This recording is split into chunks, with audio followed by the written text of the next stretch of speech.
We're here with Sean Gags, the new U18 coach of the Junior Greyhounds. How are you today, Sean? I'm good. Thank you. Thanks for having me. First question, and the biggest question I always ask, what made this decision for you to get back in coaching?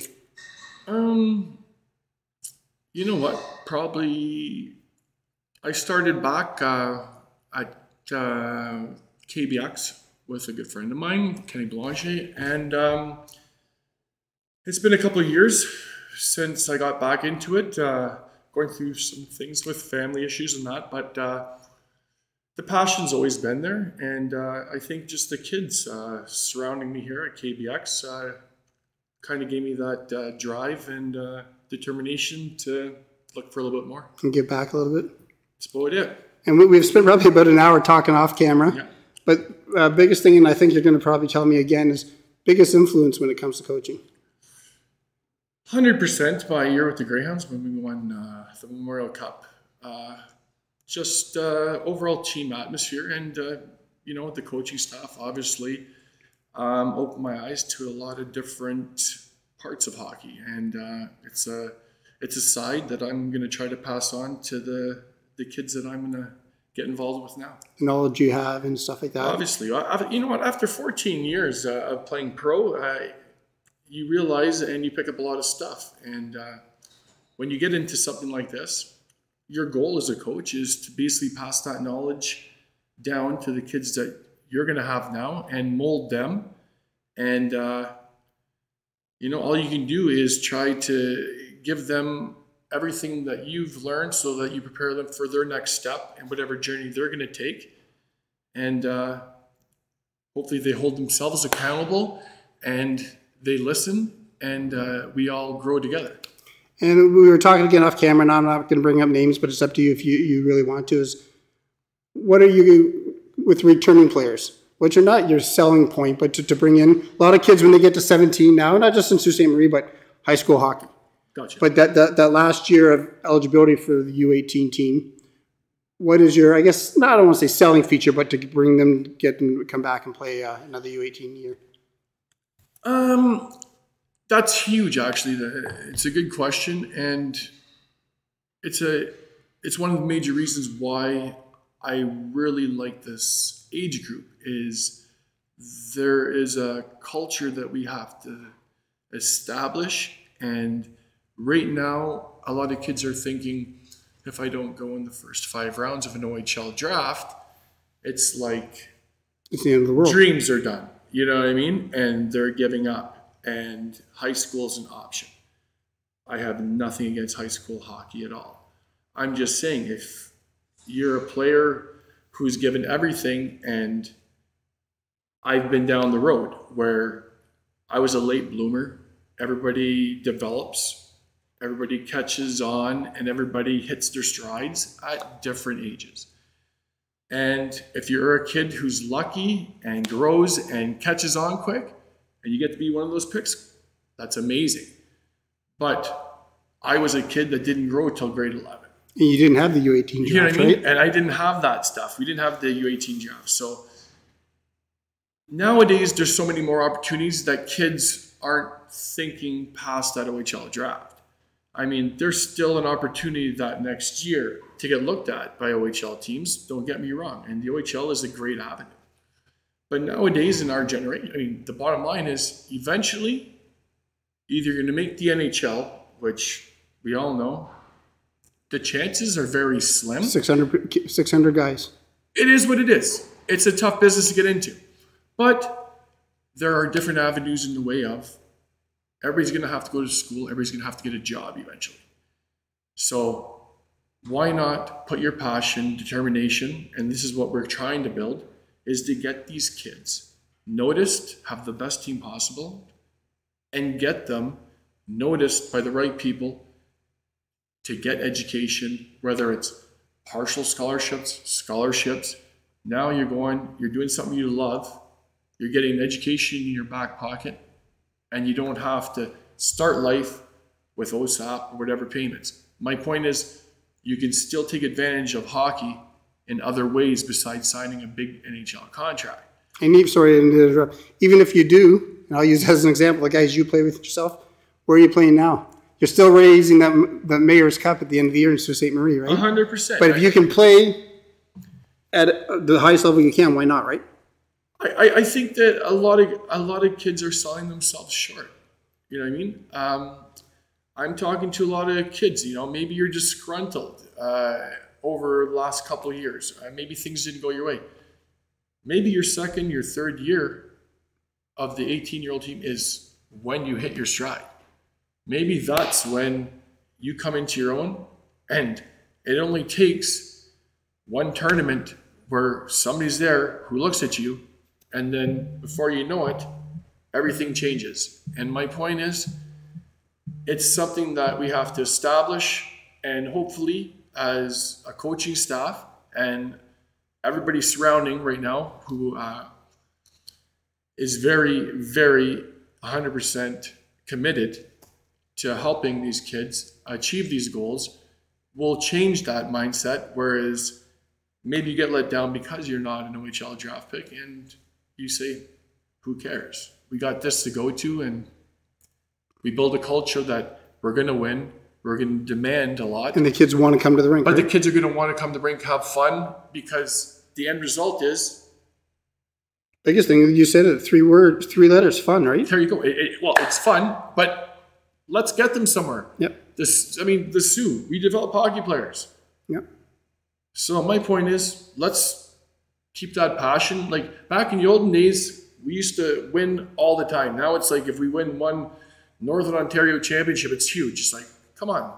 Yeah. It's a mindset. You know what I mean? And there's certain teams that are coming up that have that win at all costs, and that's has to be installed. And I think we got away from that, and it's step one. I mean, we're starting here, and that's the culture that I definitely bring. I don't like to lose. I'm very competitive, and I only do this at 100%, and I only give everything to my players that I think they could handle. And I'll push them a little bit more, because I don't think a lot of these guys have ever been pushed or been basically taught the things that they need to know to get to that next level. All right? I think there's a lot of good coaching in Sault Ste. Marie, but I think everybody has a different perspective, and somebody always has something else that they can learn. That comes to me. Every year, I'm going to learn. I want to get better. You know what I mean? But I guarantee you this. I'm going to surround myself by, if I don't know something, I have the resources to come in and help, so we'll never be without the answers. The answers. I might have them today, not have them today, but I will have them for you. Exactly. Yeah. And this is the only touch base on it fast, and we'll get over it really fast. Sault Ste. Marie, a lot of politics when it comes to hockey. A lot of, I don't want to say threats, but a lot of parents say, my kids aren't playing U18 next year, I'm taking them out of town coming out of the U15 program. What do you say to those parents about, come with us, stay here, grass isn't always greener on the other side? They have to find that out for them. I mean, I've witnessed it. I've been around a lot of parents that have done it, and some parents have good reasons for why they're doing it. And it's not my kid, and if that's their decision, you live by it. There's nothing I can do about that. I mean, if he has another year next year, you'll bring him back. If you think that that's what's best for your kid, that's great. I just think we're in a city where we had so much success at a certain age, and now you have one kid that's leaving, and then 2, and then 3. Now the rest of the farm thinks they have to do the same thing to have the success. My point is, that team was so talented. I wish they would have kept them together, and maybe it made things easier, and they could have grown together, and they could have been amazing all the way up. Situations happen, so now we have to work with that. All right? My point is it better? I don't think so. I think if your kid's that good, and you keep all the best kids in Sault Ste. Marie, they'll find you, right? Every single season, you'll be going to tournaments, having success, and your kids will be getting looked at. I mean, I'm sorry, I went down, and you want to go move to Barrie? Well, we beat Barrie last year, so why are you going to Barrie? You know what I mean? Like, that's just an example. Yeah. But my point is, who's to say? So now your kid leaves, he was first line here, and now he goes somewhere in a private school, and he's third line. Well, those scouts are looking at the first two lines. Are they looking at your kid that much? You're on the first line here. That's where you got to win. In the same tournament, right? Same options, right? But different results. Yep. So, I mean, there's a lot of factors. And obviously these parents, I'm not saying they're wrong, because obviously they've done their homework. I'm good friends with Terry Chitteroni, and I've talked to him for hours. And you know what? I know he's not a guy who leaves any stone unturned. He made an educated decision, just like I hope every other parent would for their kid. It's just unfortunate, because I like to see, the only reason I'm here is that I don't want kids to give up. I don't want kids to think they have to go high school route. I want to build that culture where there's other stuff going on, you know, give this a chance and let's make it happen. Yep. So that every kid coming up after is like, no big deal. This is where we get to go after and look forward to it instead of be depressed about it. And not to put, I say, under the gun, but we're looking about 75 days when the season starts. So I don't know if you keep a countdown of that, but no, I'm just looking forward to tryouts. So don't go me that and when you walk into the classroom, say at the John Rhodes or the NCC, depending where you have your tryouts, in front of the 40, 50, 60 kids and their parents, as a coaching staff, when you sit down, what are your expectations and what are you going to tell them? I'm going to tell them that basically this is step one. And like you just said, like I think we have crazy numbers. Like there's 50, 60 kids. So we have to figure out how we're going to be able to see everybody. So we have to split ice times, all that stuff. We have to figure all that out quick because we didn't think there'd be this many kids. Here's the bottom line. Am I going to pick the perfect team? Can anybody pick the exact perfect 18, 19 kids? Doesn't matter what level you're I don't care if I'm Mike Babcock. I am not going to pick. There might be a couple kids that I'm wrong on. All I can do is have 12 guys who I know who are hockey guys, who have eyes like I do, and we're going to try to pick the best team and the best kids. And we're going to try to make them the best players they can be. And unfortunately, I can't coach 60 kids. All right? I don't know what to say. When I was coaching the Thunderbirds, I didn't have to worry about the parent side. I'm a parent. I have 3 daughters that went through. So the boys is brand new. I'm a blank slate. So if anybody thinks there's favoritism, and I don't want to say, you're not that old, but you don't know these parents and these kids, right? No, my point is I'm going in blank slate. All right, I'm there to pick a team, and as a coach, I like certain players, and I like different fits. So all I can say is I'm not a vindictive person. I don't favoritism. The best players for my team are who I'm going to pick. And anybody who knows me knows I don't care too much after that. I respect everybody, but when it comes to this is what I know.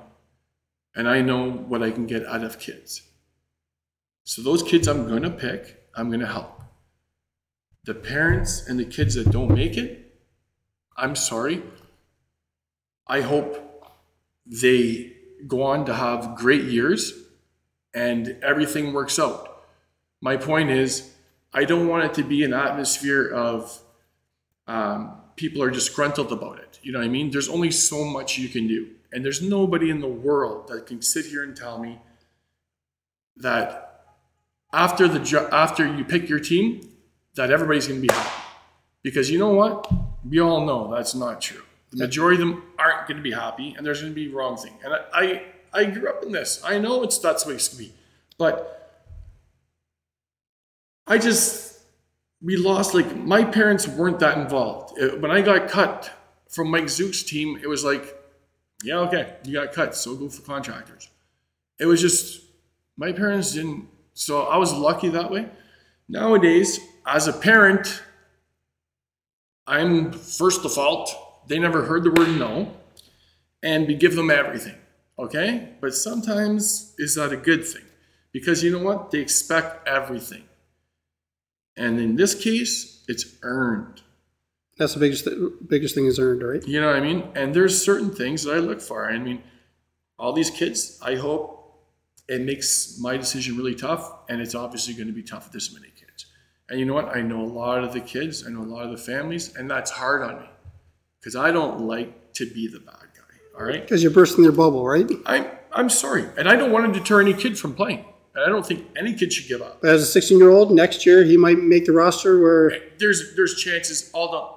And I shouldn't say he. Could be she too, it doesn't right? matter. Exactly. Yeah. And my point is, who knows? Maybe a month in the season, somebody gets hurt. I mean, these kids, I still have to call people up for injuries. Yep.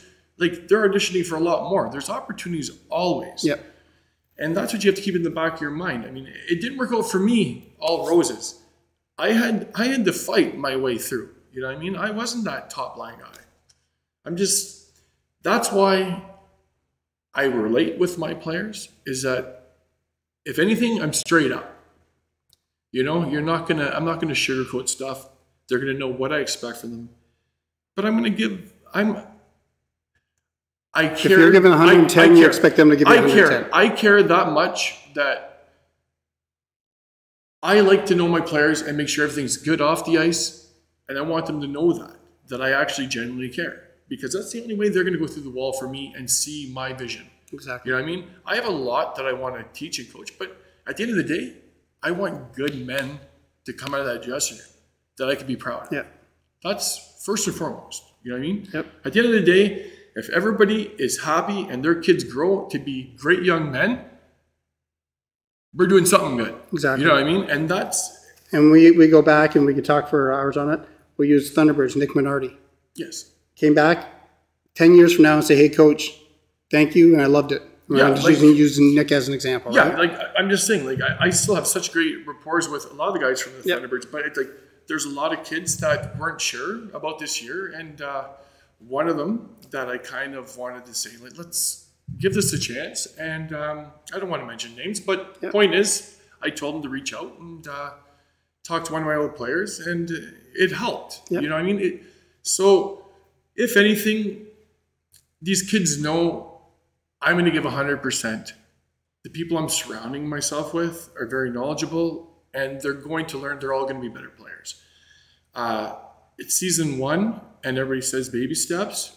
I don't do anything baby steps. I want to make... And for these kids, it's not baby steps, right? It's not baby steps, because you know what?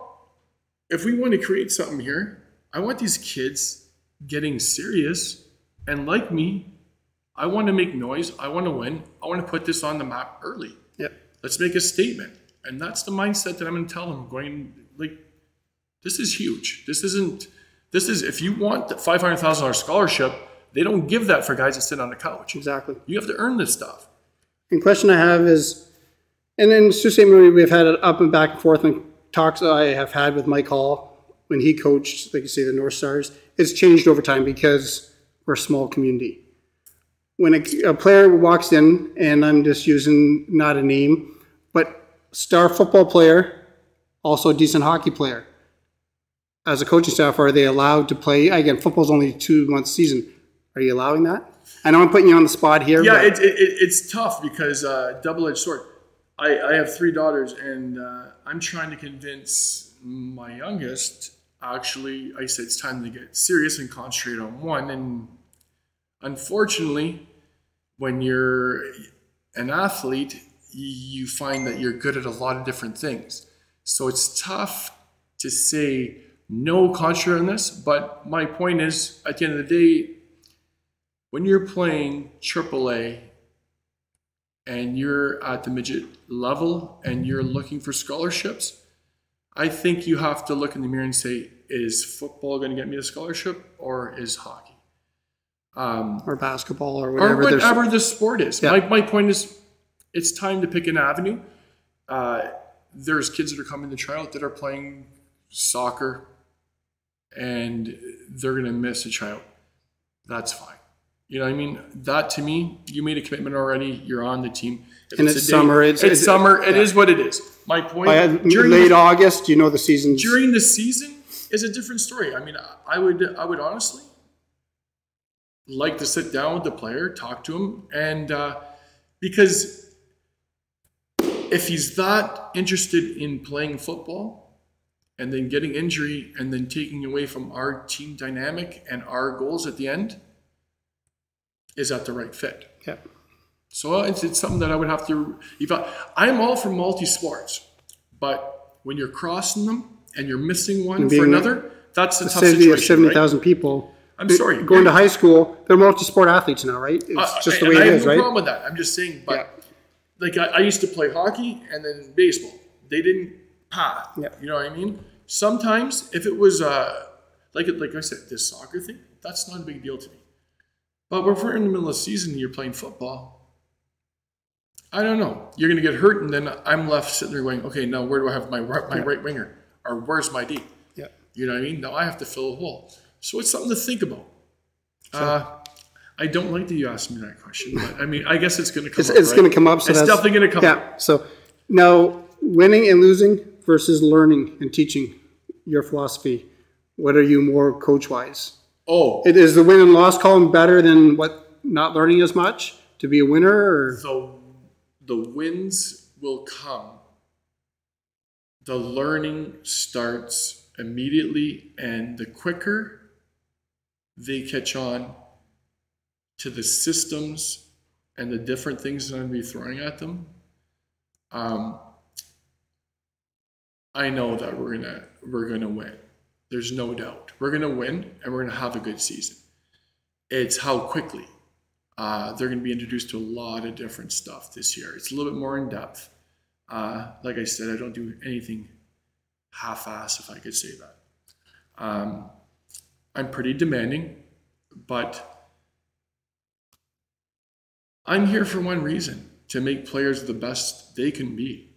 At the end of the day, it's about work ethic and holding themselves accountable at the end of the day. And the sooner they realize that, they'll strive and they can get that goal.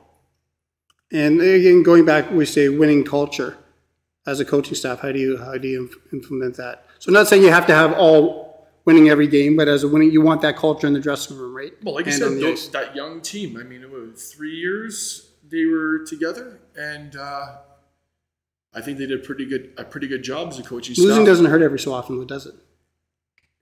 Sometimes humbles you. It does humble you, and yeah, it definitely doesn't hurt. So, sometimes it's a wake up call. Yeah. I mean, everybody has those lackluster days. We all watch the Leafs, right? Yeah. So we know, but you know what? I like to say that, but I never like to think that way. But yeah, I mean, there'll definitely be lessons along the ways, and everybody has ups and downs. But as a team, that's why it's called a team. You might have a couple guys that aren't on one night, but usually have 16, 17 other guys that are there to pick them up. And hopefully, I like to think that my team comes together and they're like a family. And that's what family does, right? They're there through bad times. So hopefully, if we do hit a bad spot, that's why we have the character kids that we're going to pick in that room so that we're not in it for very long. And again, not that you know exactly because you have good numbers. What possible amount of returning players could you possibly have? Do you know? To be honest with you, again, everybody's starting from scratch. Everybody's starting from scratch. But how many veterans could you have in that dressing room? Maybe 5 or 6, 7. So you have some with some experience in the 100% U18 league, right? There could be more. And that helps. There could be more. But again, you never know. There's a kid who could have been playing AAA all the way through that might not might not make the roster, right? I mean, I don't know. I don't look. I'm not trying to burst their bubbles, but you don't know, right? I'm not trying to either. I mean, the people that stand out and the people that I like, and like I said, it's not like I'm picking this team.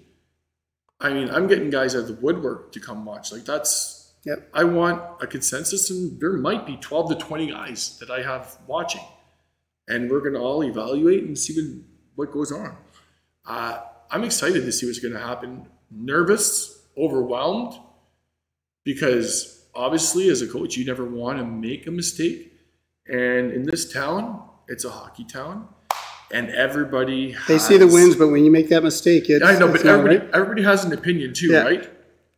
Everybody has an opinion. But at the end of the day, It's my name. So I'll live and die with the decision I make, and it is what it is. I mean, at the end of the day, it's hockey. It's a game. It's fun. But it's a game that can be very rewarding in a lot of different ways. And it's something that you have to treat almost as a business when you get to this level. I mean, you go below Barrie, it's business. It is. I mean, for these kids, I'm sorry. Yeah. Scholarships are money. Yeah. Either if you can go get a scholarship, you're coming out of university and you don't have that OSAP payment, I'm sorry. That's a signing bonus. Yep. The way I look at it. So, I mean, the training, everything starts in the off season, and hopefully the group of gentlemen that we pick are going to be dedicated and come in and hungry. And it's May 10th, 2023. I'm going to ask you this on May 10th, 2024. Right now, what do you pride yourself most in coaching? What do I pride? I pride myself, I would say just the passion I still have for it. You know, I still love the fact that I could see a player, see his skill set, and after watching and breaking down stuff, being able to bring him in and show him a different side of hockey that he's never seen before, and introduce something to help him down the road get better that these kids have never been exposed to. And I know I can make every kid a better player. And I think watching that development and seeing them catch on to different things that I'm going to introduce is what still motivates me. And it's very satisfying, you know, being able to help a kid reach something that maybe he didn't even think he can get to. And this question here is, being U18 coach, what is your relationship going to be like when it comes to the Soo Thunderbirds, Junior A, and the NOJ? And I have no idea, because honestly, when I was coaching the Thunderbirds, I don't remember having a relationship with the U18 coach. I didn't handle that stuff. And honestly, I'm going to be open to anything. I listen to all avenues and whatever's best for my players and whatever they think, obviously, because they have a say what they want to do, right? So when it comes to stuff like that, like APs and stuff like that, we're not sure the direction we're going to go in. We might open a whole bunch of different avenues. You know, why is it just Thunderbirds? Why isn't it Blind River? Blind River had a couple of APs this year, right? I'm just saying, maybe down, I don't know. My point is, that's something that will come to discussion where I'll talk to the teams and the management, and we'll talk to the players, see if they want to do it, and then we'll come to an agreement.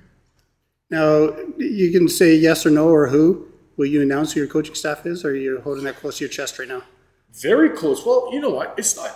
I have 7, 8. It's just tough in this situation. You have guys who work full-time jobs, so we're trying to manage guys that are 60, 70% committed, and we surround ourselves with 7, 8 guys right now, and I'm trying to get a secret surprise to come back. And I hope he's watching. But if he can do that, it would really help out. And I'll tag him. I'll make sure and see see what we can do to sell it. But we're not saying any names. So So yeah, a blast from the past. So 2 words, and I know we're men of many words. 2 words. Describe Sean Gags. Hardcore. And the last sentence. If I could change anything, one thing about yourself as a person, as a coach, what would it be? And I'm going to ask you. Yes, I'm going to ask you this again next May too. If I could change something as a coach, or as a person,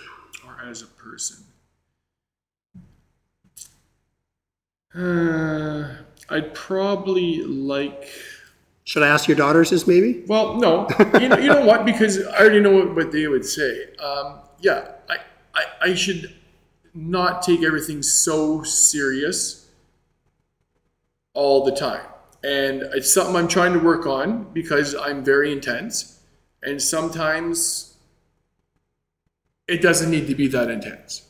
You understand? And I think everybody works on different things. I mean, I'm not perfect and I have to work on a lot of stuff. But, you know, I have to remember, these aren't men. These are I mean, they're young men, and you know, I have to give them some grace, you know, and sometimes, you know, a pat in the back or a little stick on the butt for encouragement is a little bit more than, you know, a cross eye. So a little more compassion towards some things is probably something I have to work on. And I use with this league here you play in, the Great North U18 Hockey League, you usually sometimes play 2 to 3 games back to back. So not to say I want you to lose, but Friday night you lose 4-3. When you walk out of the John Rhodes and walk back in the next day, is that game forgotten about? Oh, 100%. Okay. As soon as I go talk to the kids after. Because as I say, an hour later you can go up to see Jody Wilson, have a beer or pop. Done. I'm not joking. As soon as I talk to the guys after, they'll know what we did wrong. We'll correct the mistakes, and we'll come next day, brand new day. That I let go quick. It's just like a goalie. You let a goal in, turn the page. And they're totally different breed, right? They are, but that's the way you got to think in this game, right? Not the pucks don't bounce your way all the time. Exactly. And the prime example, we're going back, we're Canadian. Look at the Leafs. It is what it is. Yep. You know what I mean? But hopefully there's not too many of those days. Yeah. But you got a lot of 8 months together, right? Yeah. You know what? The bottom line is I'm excited. I know these kids are going to get a lot out of this. And hopefully we grow really close. And we enjoy a lot of success. And a lot of good things come out of the hard work and everything we're going to put in. Well, Sean, I can't thank you enough, and hopefully we can do this around Christmas again. Perfect. Thank you very much.